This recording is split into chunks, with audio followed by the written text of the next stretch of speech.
Alright,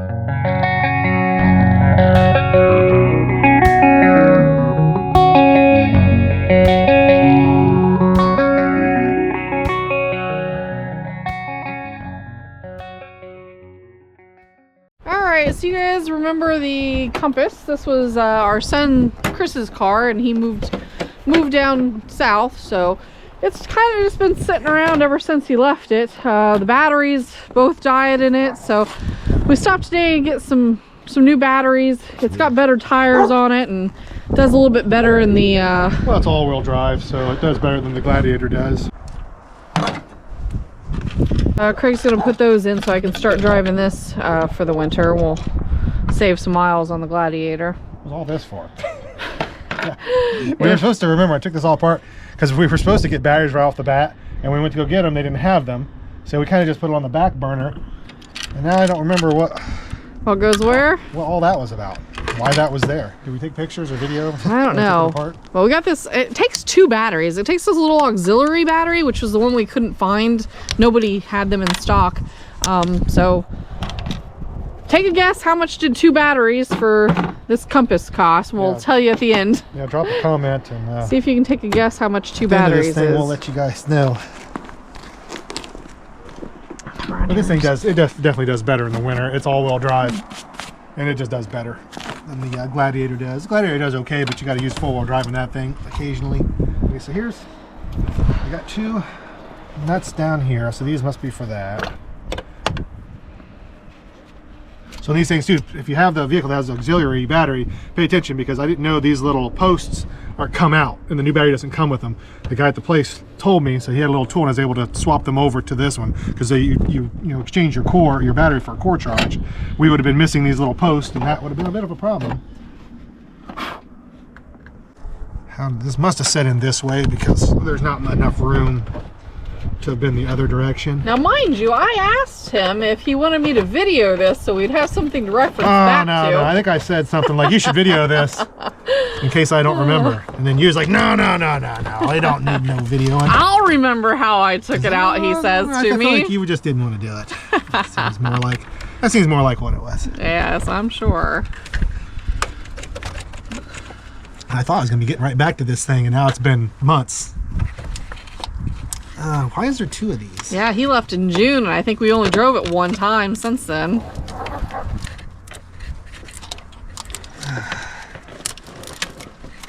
Was that sparks? Yeah, it's a spark letting it. It's blowing a little fire. Oh. Just putting everything on. They don't give you very much room to work. No, this would have to be, because there's no way for those things to go any other direction. We were supposed to get some of this stuff. That's what we was going to get at the place. See, Chandra dropped the ball. I did. I didn't make a list. I told her, I said, what was we supposed to get here? And she's like, I don't know. I said, well, I told you. We went to 3 Bears, and he said, he's like, we were supposed to buy something here. Listen, I'm irresponsible, and everybody knows that. So if there's a problem, it lays with Chandra, because she's supposed to be the responsible one. Everybody knows that I'm not responsible. So it's not like anything new and I don't remember or get something done.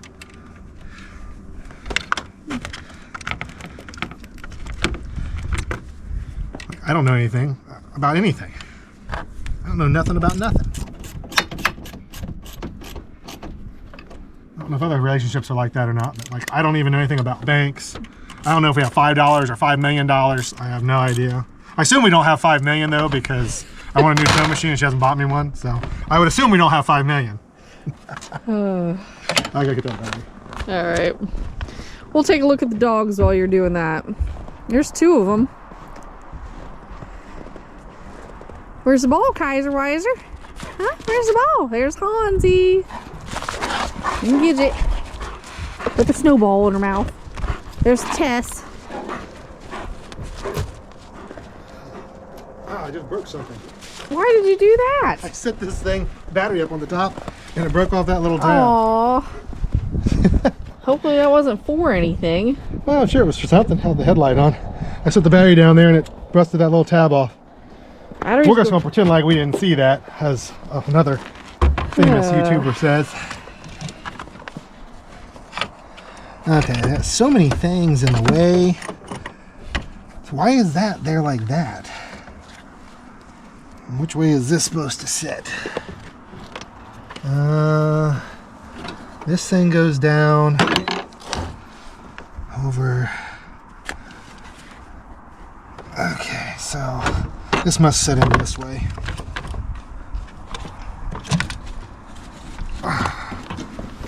Boy, I'll tell you what. Yeah, there's not much room. And there's a little screw down in here.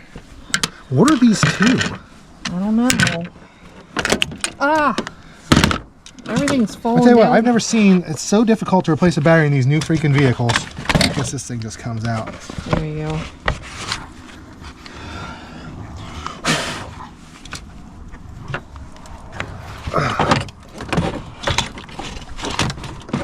They pack everything in on these. It's not like old vehicles where there was room to get at things. I don't think this is the battery for this again. Oh, it is. He held it right up to the core. Yeah. See, a while back we went, first time we went, they didn't have the batteries. The second time, we got the main battery, and it turns out there's two different models of battery for this thing. One's a little bit longer than the other, and this, of course, took the one we didn't get. So we took it back, and then, like I said, it just didn't get to the... Okay, so now I remember this. This goes down over this. I need to find my... extender dealie. What in the heck? It's chilly out here today. It says 22, but it feels like 14. I don't know. I can't see it.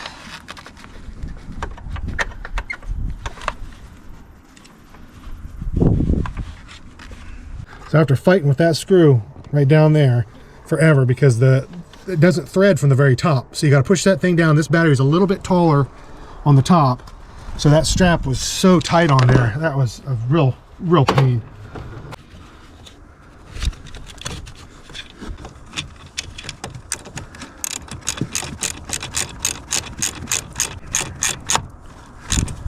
They don't make anything. It actually said on this thing that professional installation would be required because of all the crap that's on this. We don't have a professional, so we're gonna have to make do with what we got.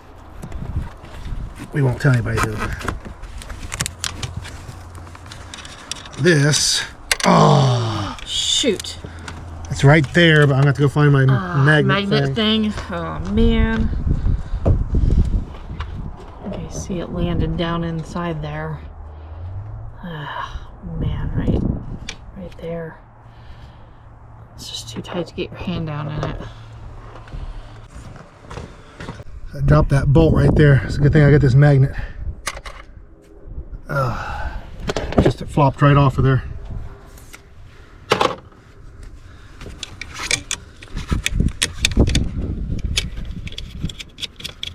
A million different fasteners on these things.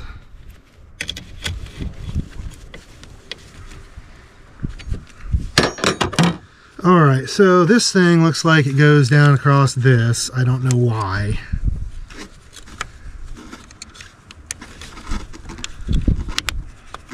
Something go in? Oh, there you go.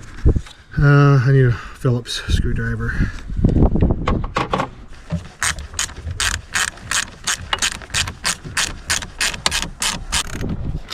I broke the little tab thing that was on there.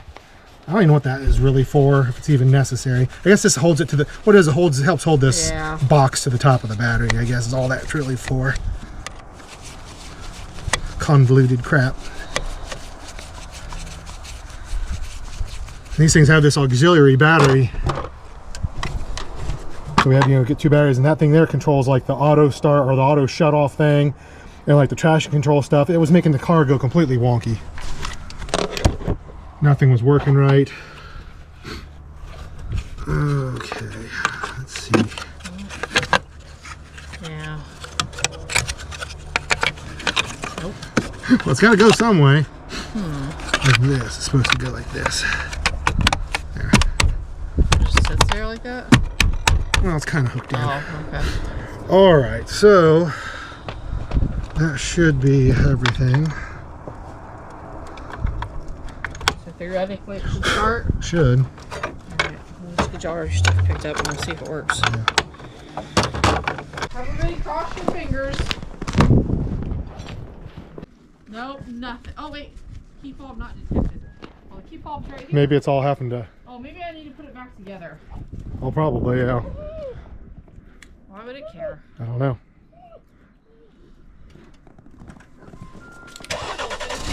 All right. Sort it!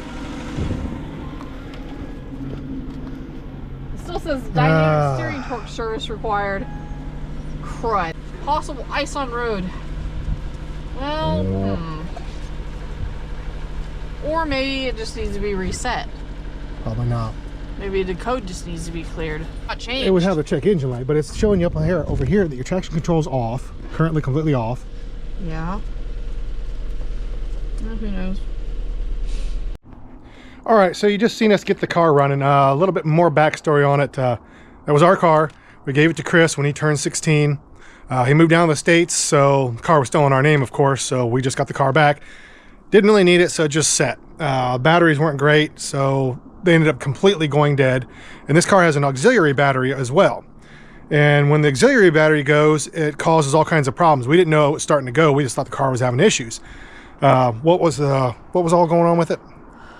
Oh, the traction control for some reason was messed up on it, and a bunch of the...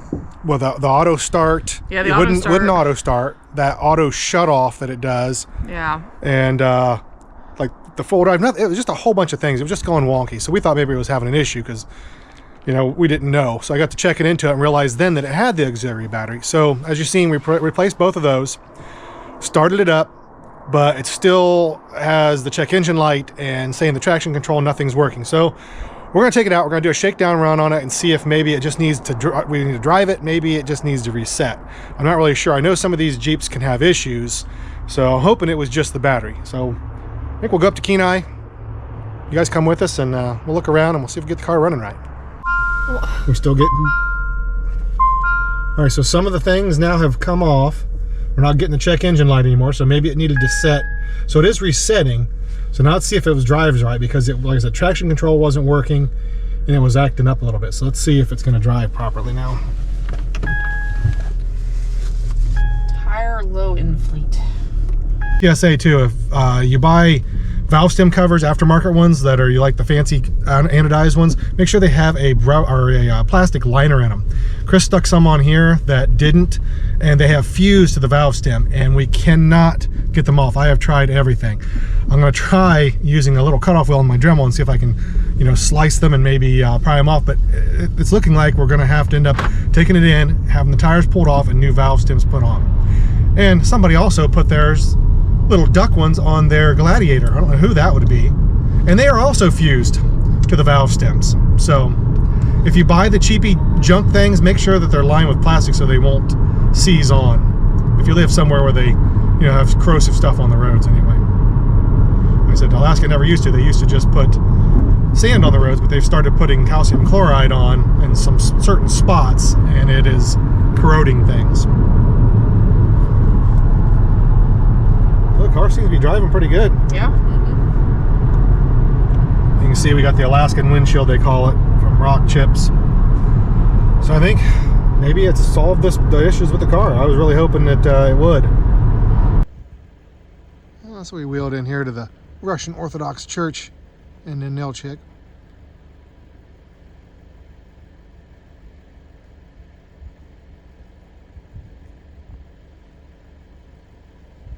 Graveyard here too.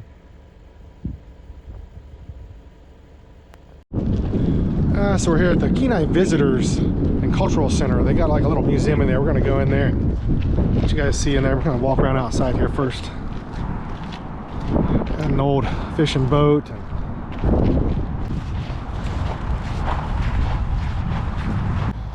It's sunny out here. We just come out and just spend some time not working for a while.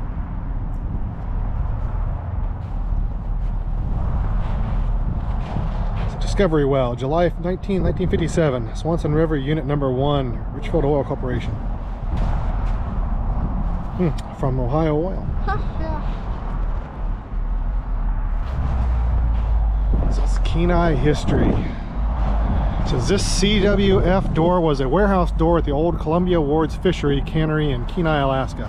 Originally built in the late 1800s as Libby McNeil Libby. The warehouse burned around 1920 and was rebuilt around 1922. This backdrop is part of the wood used in the rebuild circa 1922. Commercial fishing and canneries were an important part of early Kenai development. Pretty cool.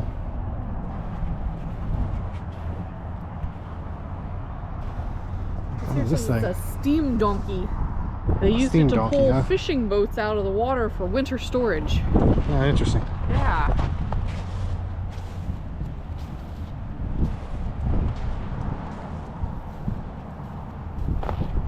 So now you guys know what a steam donkey is. Big old thing. So this is how you operated it.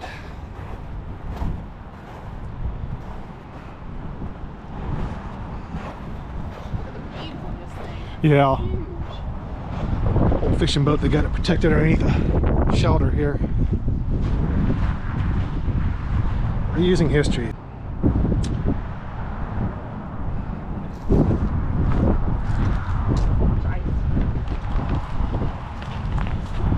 Before it was restored. Looks like it needs another restoration at this point.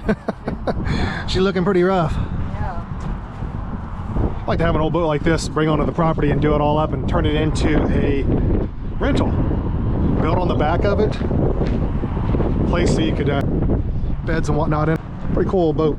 I'd definitely like to find one.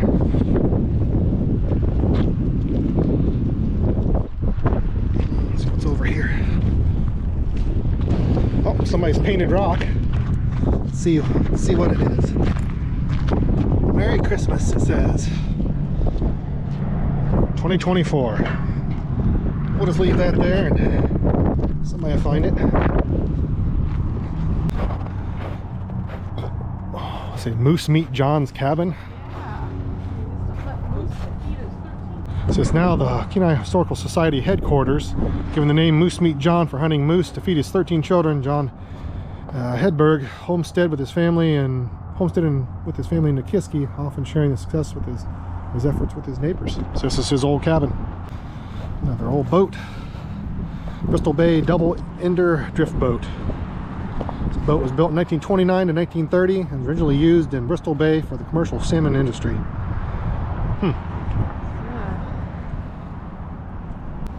So, I'd love to have one of these old wooden fishing boats and do it up for a rental.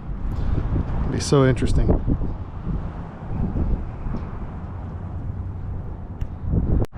And interestingly enough, since we're at Moose Meat John's cabin, there's been some moose here. Some moose turds. There's some woman that makes art with the moose turds. I'm gonna see if I can find her thing and earrings. I'll post a couple pictures here and here. Decades old collection. Nice, nice.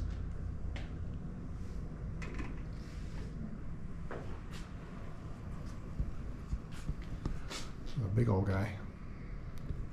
Yeah.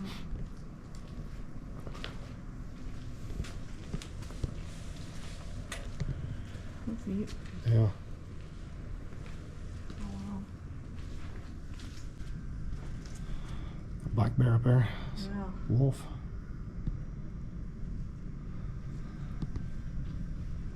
It's pretty interesting. If you guys are over in Kenai, stop in. This stove. This thing is huge. This old Evinrude motor for a boat. That's cool.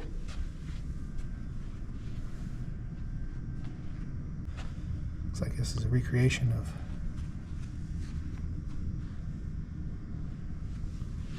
something.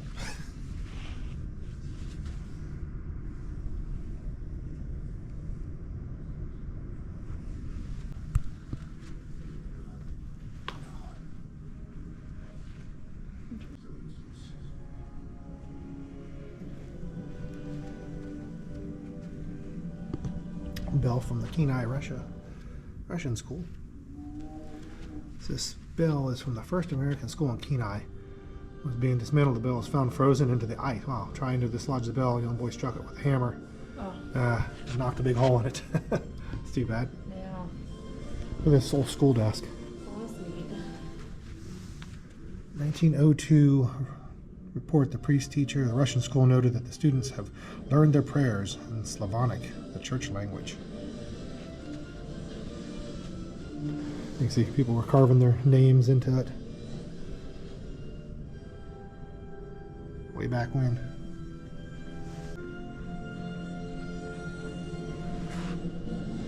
St. Nicholas Chapel in Kenai.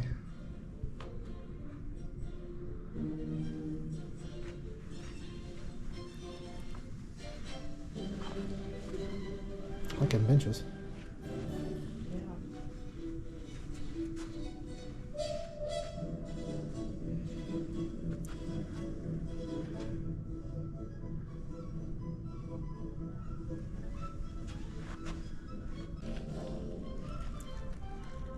Look how intricate that is.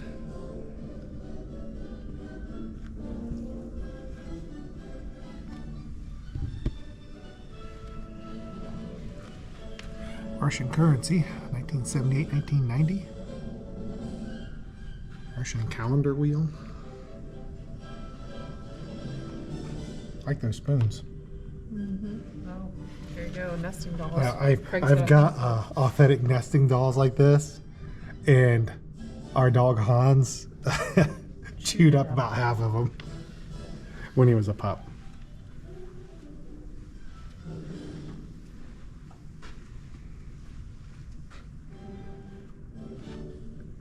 The Lord's Prayer in Yupik.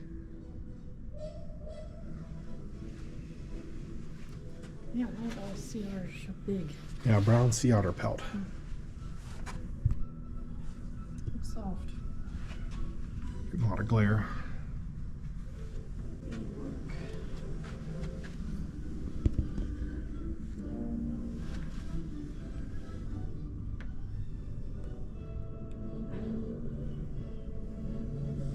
Just all kinds of stuff, old buttons. It's worth a trip in if you happen to be in the area. That's a serious trap there. Yeah.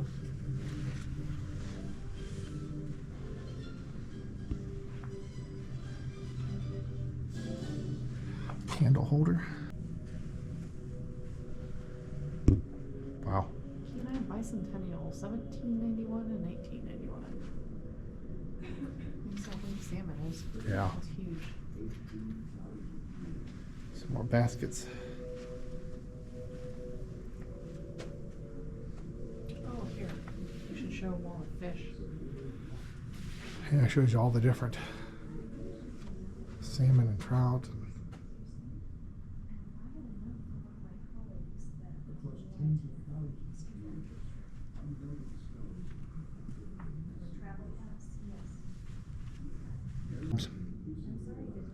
For hunting. Harpoon points. That's neat. Stone net weight.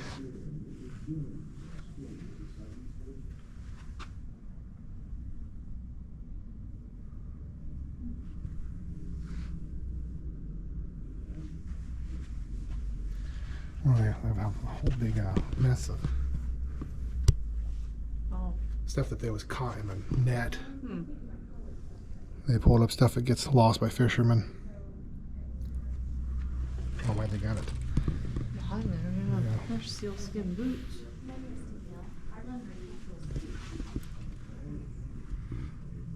Bearded seal shoes, mucklucks.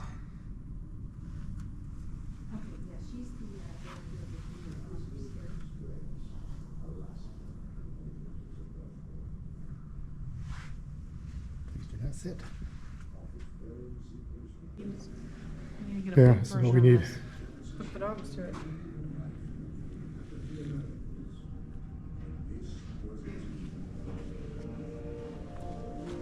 Child dog sled.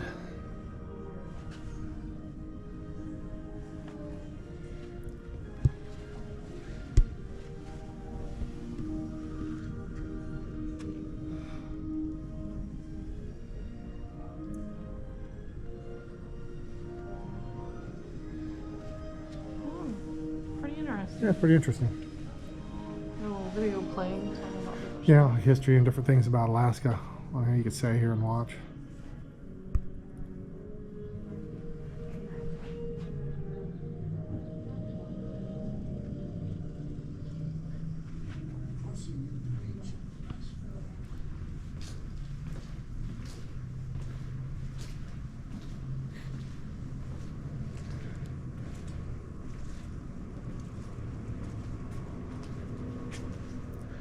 lot of toys. And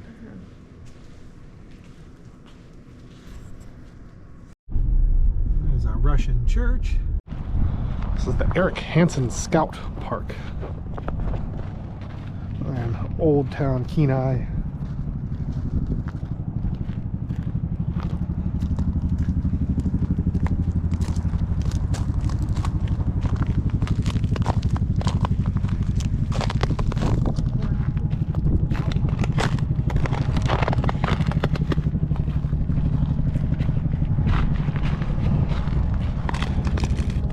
And there's nothing saying anything about anything. Weird. So I guess it was some kind of a Boy Scout. Yep. I don't know anything about him. And they didn't bother to put anything on there, so I guess we won't tell you guys about him either. GoPro really doesn't show too well distance, but I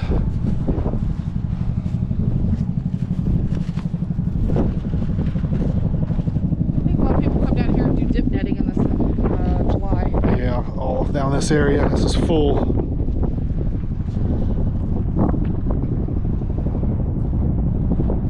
Chopper coming in. To the chopper.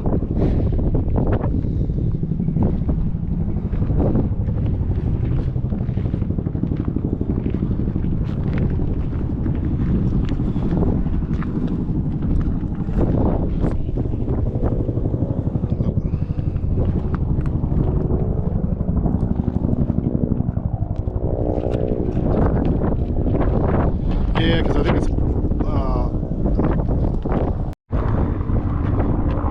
Cook Inlet. Cook Inlet volcanoes. The Cook Inlet is a large tidal basin extending 200 miles from the Alaska Range to the Gulf of Alaska. Mountain ranges border three sides of the 39,000 square mile watershed. The west side of the inlet is 32 miles from this point in Eric Hansen Scout Park. Well, guys, car's running perfectly fine, so that fixed the issue. So remember, like, subscribe. We'll see you next episode.